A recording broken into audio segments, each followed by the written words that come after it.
Tabe, jumpa lagi dengan saya di Negara Bijaksana, channel yang membahas sebuah persoalan populer di Indonesia secara bijaksana dan dijamin dengan pemikiran terbaru. Setiap pemilu di Indonesia, terutama pasca kejatuhan Orde Baru, pemilu di era reformasi, terutama Pilpres, pemilihan presiden, di mana Pak Prabowo menjadi salah satu peserta capresnya sejak 2004. Tapi lebih khususnya lagi, Prabowo kan berpasangan dengan Megawati. Waktu itu isu miring tentang Prabowo itu tidak muncul, terutama dari kubu PDIP, kubu yang sekarang mendukung Ganjar. Itu tidak muncul Prabowo sebagai orang yang pendosa dalam hak asasi manusia, tidak muncul pada waktu itu. Penolakan yang begitu keras kepada Prabowo ketika beliau berdiri seberang yang berbeda dengan PDIP, terutama pada waktu dia melawan Jokowi di tahun 2014 dan tahun 2019. Ketika dia maju di Pilpres berpasangan dengan Megawati, di mana Prabowo sebagai calon wakil presidennya, cawapresnya, itu di kubu PDIP tidak ada yang menolak Prabowo, tidak ada yang mempersoalkan Prabowo sebagai pelanggar HAM di masa lalu. Tidak ada. Ketika Prabowo berada di seberang, lawannya dengan PDIP, terutama pada waktu lawan Jokowi pada tahun 2014 dan 2019, dari kubu PDIP baru mulai menolak Prabowo sebagai pelanggar HAM. Dan macam-macam lah, dikaitkan dengan keluarga cendana lah, ketakutan bangkit Orde Baru lah, yaitu era otoriter lah. Kesimpulannya bahwa Prabowo kelihatan suci jika dia berada di pihak saya misalnya. Kalau dia berbeda dengan lawan dengan saya, maka Prabowo jadi jelek, pelanggar HAM. Tapi kalau Prabowo sekubu dengan saya, maka Prabowo tidak disebut pelanggar HAM lagi. Kita tidak konsisten dalam hal ini, dan kesannya bahwa kita tidak murni bicara tentang hak asasi manusia, dan kita bicara tentang pembangunan masa depan Indonesia tidak terlalu tepat, karena kita standar ganda, tergantung dari di posisi mana Prabowo berdiri, atau di sisi mana seseorang berdiri. Berseberangan dengan saya, ada di kubu lain, maka dia jelek. Tapi kalau dia berada di kubu saya, maka dia jadi bagus gitu. Itu kita tidak konsisten, kita meletakkan standar ganda. Tapi yang menariknya adalah betapapun Prabowo dikaitkan dengan Orde Baru, dikaitkan dengan pelanggar HAM di tahun 98. Saya pikir satu-satunya tokoh yang paling berperan di Indonesia yang menyulut adanya 98 dan yang konsisten berjuang reformasi adalah Budiman Sujatmiko, yang sekarang menjadi salah satu politisi dari PDIP, pernah menjadi anggota DPR 2 periode. Budiman Sujatmiko adalah seorang yang sangat getol. Dia adalah barisan depan dalam mendobrak reformasi tahun 98, menolak Soeharto. Tanpa Budiman Sujatmiko, saya kira reformasi 98 Soeharto belum bisa jatuh. Budiman yang menggerakkan massa dan yang konsisten bergerilya pada waktu itu. Yang lain tinggal mengekor Budiman Sujatmiko. Kalau kita lihat peran Budiman Sujatmiko semacam itu, berarti sebenarnya Budiman itu adalah salah satu tokoh besar, oposisi besar dari Orde Baru pada waktu itu, termasuk Prabowo di dalamnya. Pada waktu itu Orde Baru itu kan ada Golkar, ada TNI, ada Polri, TNI satu instansi pada waktu itu ya. ABG waktu itu, A itu ABRI plus polisi dalam satu instansi pada waktu itu bergabung. B itu birokrat, PNS itu, dan G itu Golkar. Tiga ini dulu, tiga serangkai ini yang menopang sebagai kekuatan utama Orde Baru. Jadi Budiman Sujatmiko sebenarnya dialah yang menjadi tokoh sasaran dari Orde Baru pada waktu itu. Berarti Budiman Sujatmiko dengan Prabowo, salah satu anggota di dalam ABG, di dalam Orde Baru pada waktu itu. Dua orang ini adalah orang-orang berseberangan pada masa lalu. Mereka dua adalah orang berseberangan. Tetapi ketika Soeharto turun dan reformasi berjalan, di mana Budiman Sujatmiko berada di dalam kapal reformasi ini, maka dia sudah mulai berperan banyak. Lalu Prabowo setelah pulang dari Yaman, 1 tahun dia mengungsikan diri ke sana untuk menenangkan atau apapun misinya, yang penting tidak ada pihak yang menolak dia, tidak ada pihak yang mengejar-ngejar dia pada waktu itu. Pokoknya dia pergi saja dari situasi politik Indonesia pada era itu. Setahun berikutnya dia datang, lalu dia mendirikan partai Gerindra itulah. Tetapi ketika Budiman Sujatmiko kembali bercengkerama dengan Prabowo, terutama pada waktu menjelang Pilpres 2024 ini, beberapa waktu lalu, Budiman Sujatmiko melakukan pertemuan dengan Prabowo, banyak orang tidak suka. Bahkan ada yang mengatakan Budiman Sujatmiko pengkhianat reformasi karena dia berdamai dengan Prabowo, bahkan dia mendukung Prabowo. Artinya sekelompok orang di Indonesia itu menginginkan Budiman Sujatmiko dan semua barisan-barisan reformasi pada waktu itu, penggerak-penggerak reformasi, pegiat-pegiat reformasi pada waktu itu, terutama para mahasiswa pada waktu itu, kelompoknya Budiman Sujatmiko itu, diharapkan tidak boleh berdamai dengan Prabowo, masih tidak boleh mendukung Prabowo. Kalau kita konsisten tidak mendukung Prabowo, kenapa dulu Megawati PDIP mau memilih Prabowo jadi cawapresnya Megawati? Kenapa dulu mau Gerindra dengan Prabowo itu mengambil Jokowi dari Solo, mengikuti pilkada DKI Jakarta, sehingga dia terpilih jadi gubernur? Kenapa saat itu tidak menolak? Malahan beberapa partai termasuk PDIP malah berkoalisi dengan Gerindra, dengan Prabowo pada waktu itu. Kenapa tidak menolak Prabowo untuk tidak boleh berperan? Kalau kita menolak Prabowo sebagai pelaku Orde Baru, tentu masih banyak pelaku-pelaku Orde Baru yang masih sisa sampai sekarang dan masih banyak yang berperan. Kenapa kita terima mereka dan kenapa Prabowo harus ditolak? Kalau Prabowo ditolak dengan alasan dia pelaku, saya sudah membantah edisi yang lalu ya. Karena ini negara hukum, mestinya vonis hakim lah yang akan menentukan salah benar seseorang. Bukan vonis Dewan Etik Perwira, bukan tim pencari fakta yang dianggap sebagai vonis akhir. Mestinya hukum. Pelanggar HAM harus diadili. Sampai sekarang Prabowo tidak diadili. Artinya yang bilang Prabowo bersalah pelanggar HAM itu hoax. Dalam negara hukum, dalam ketatanegaraan kita itu hoax namanya. Selama belum ada keputusan hukum yang berkekuatan tetap. Kalau kita mengharapkan seorang pejuang seperti Budiman Sujatmiko harus tidak boleh bersahabat, tidak boleh saling mendukung dengan Prabowo, berarti kan kita mau mengajak orang yang bermusuhan dulu harus bermusuhan sepanjang masa, tidak boleh berdamai.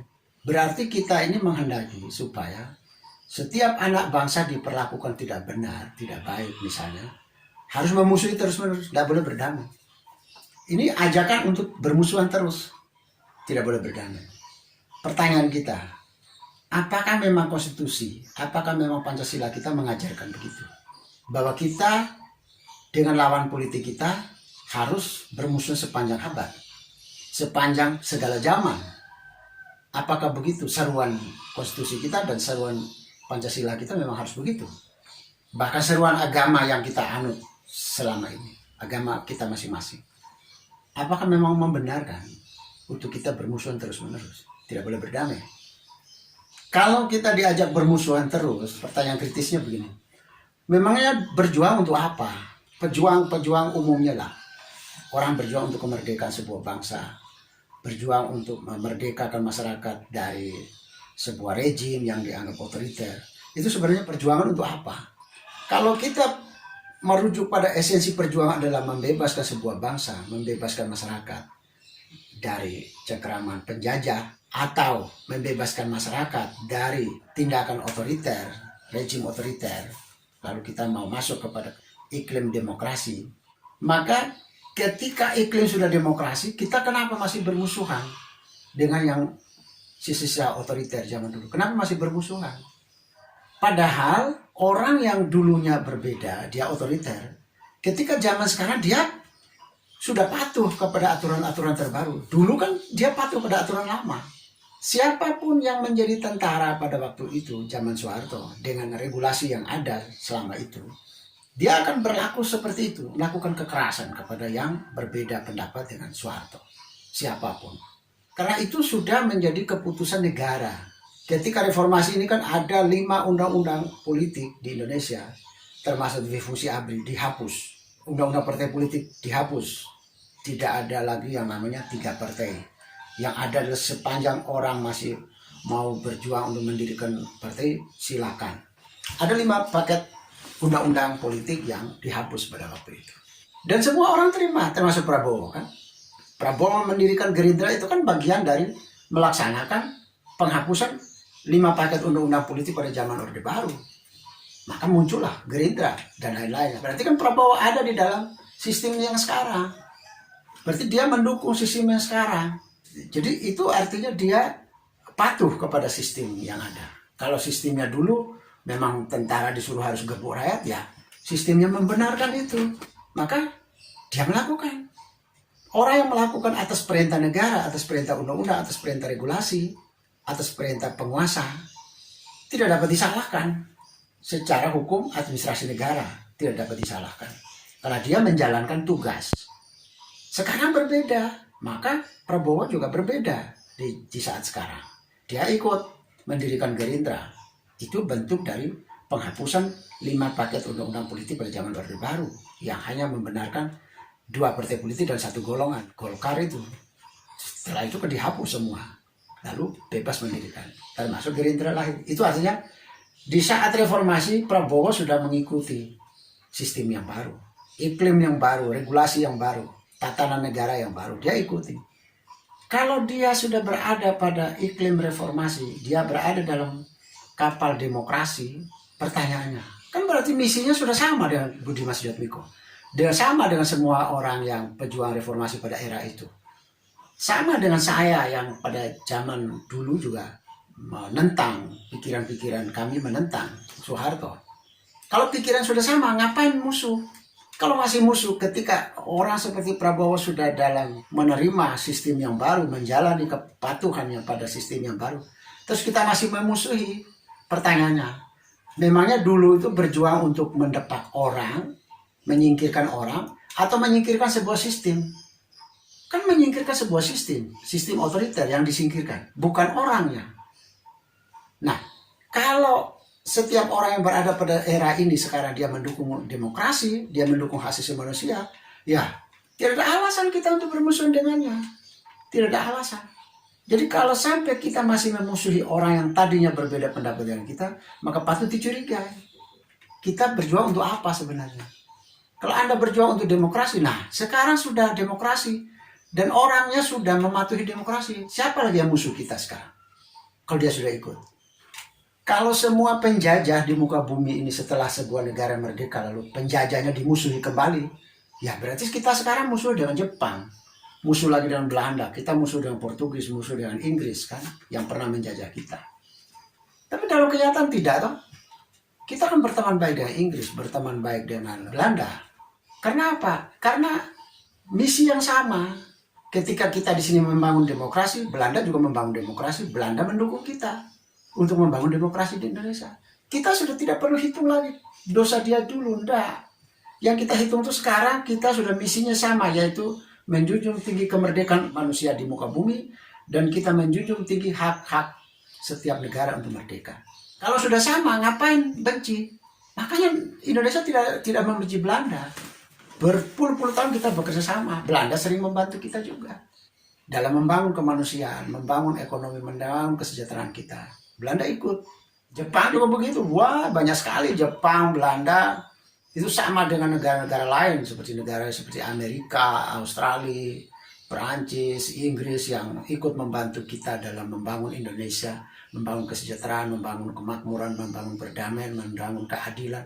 Itu sudah semua mereka yang dulu jajah Indonesia maupun tidak jajah Indonesia, semua sepakat, sepaham, semua seperjuangan membangun demokrasi, membangun hak asasi manusia, membangun kesejahteraan, membangun kemanusiaan. Semua sudah sepakat. Jadi tidak ada lagi musuh dengan Belanda, dengan Jepang, nggak ada. Musuh dengan Portugis, musuh dengan Inggris, tidak ada lagi. Sudah jadi teman, kita sudah dalam pergaulan global. Musuh kita yang sama, yaitu kebodohan, kemiskinan, penyakit seperti kemarin waktu kita 3 tahun dunia ini diserang oleh COVID-19. Dunia semua sepakat untuk berperang bersama.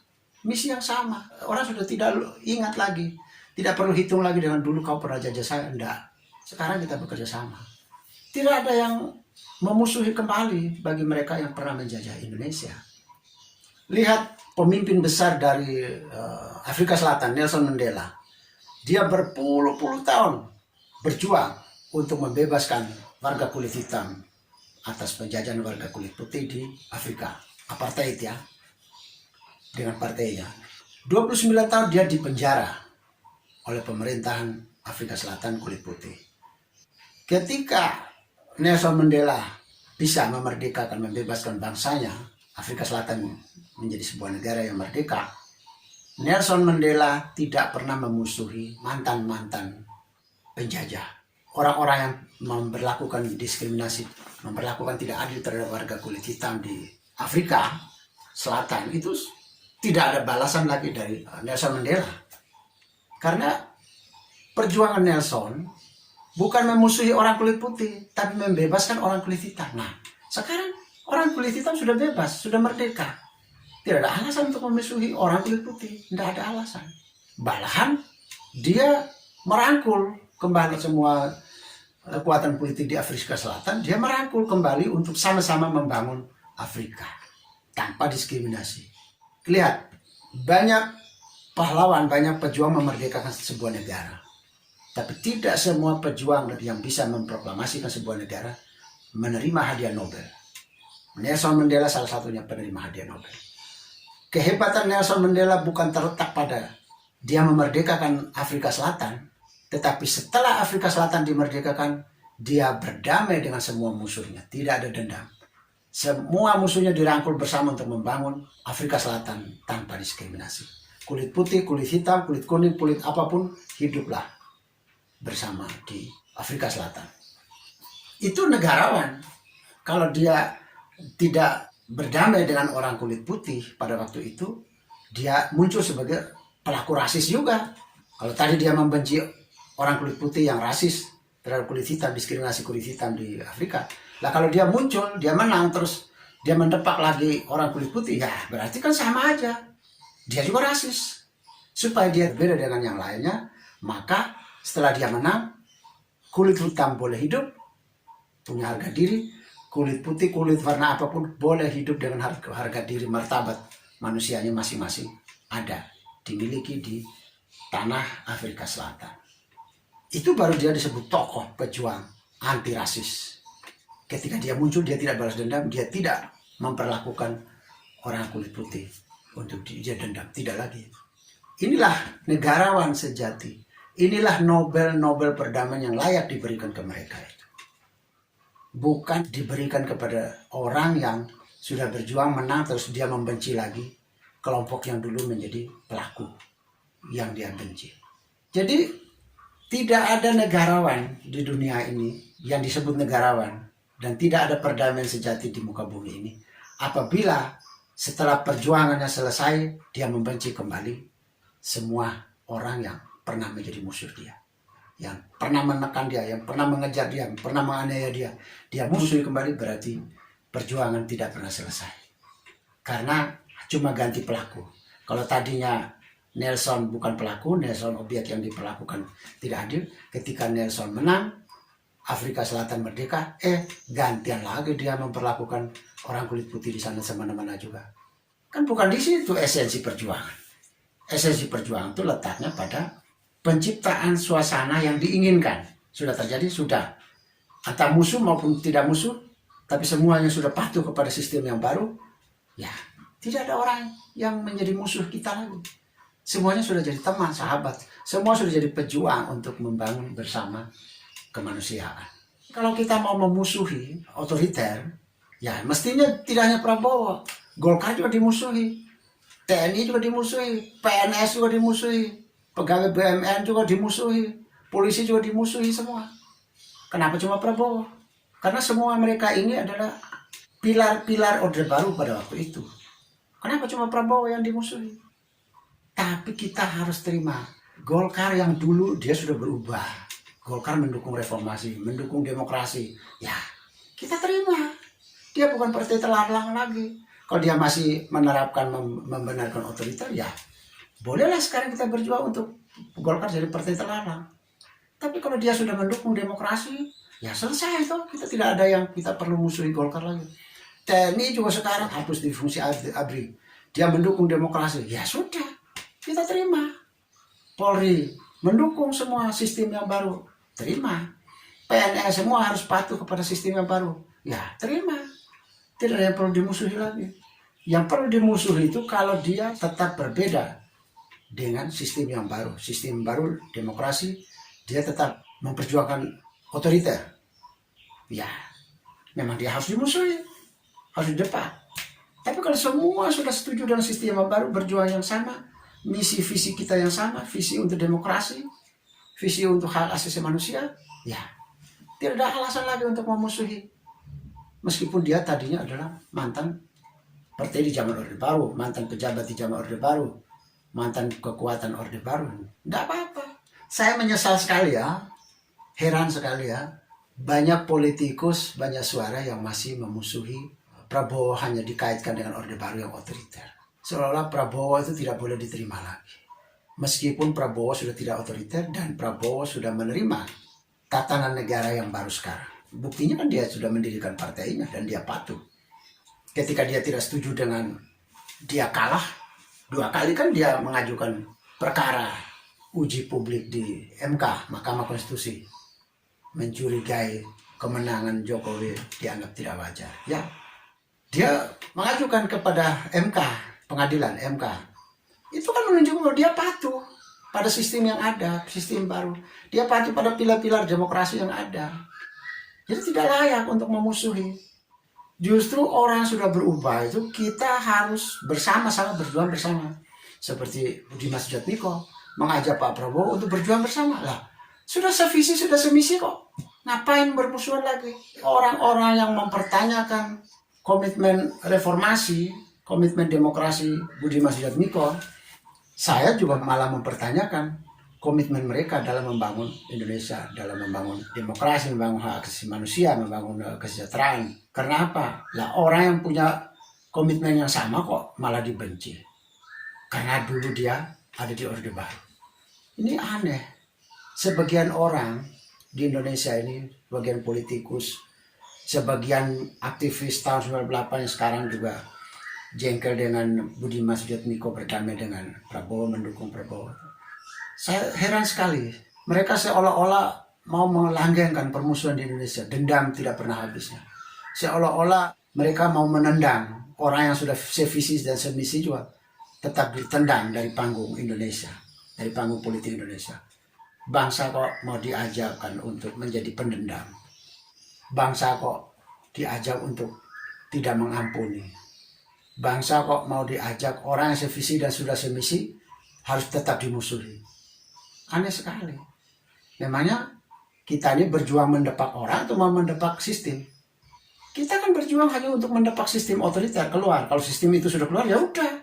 Semua orang yang ada di Indonesia anak bangsa kita. Kita berjuang bersama dengan tatanan baru. Dan apakah sekarang ada orang yang tidak ikut tatanan baru sekarang? Orang kan semua ikut. Kalau di negara bijaksana, semua orang yang ada saat ini dan sudah menerima sistem yang baru, tidak ada yang patut diklasifikasikan sebagai musuh. Tidak ada orang yang perlu kita dendam, tidak ada orang yang perlu kita musuh, tidak ada orang yang perlu kita singkirkan. Yang ada cuma kita membangun bersama, bekerja bersama, karena kita punya visi dan misi bersama. Selamat menghilangkan dendam, selamat berdamai, selamat bekerja sama dengan visi dan misi yang sama. Jika Anda setuju dengan saya, Anda seide dengan saya, berarti kita berada pada satu perjuangan yang sama, yaitu ingin melihat Indonesia menjadi lebih baik, Indonesia menjadi negara yang bijaksana yang kita impikan. Caranya adalah dengan Anda memberi dukungan dan berpartisipasi dalam channel ini, subscribe di bawah channel ini, bunyikan lonceng di sampingnya untuk menunjukkan Anda berlangganan secara gratis, dan ada pemberitahuan setiap kali saya mengirim edisi baru. Dan jika Anda setuju dengan ide ini, jangan lupa bagikan ke semua relasi Anda. Terima kasih.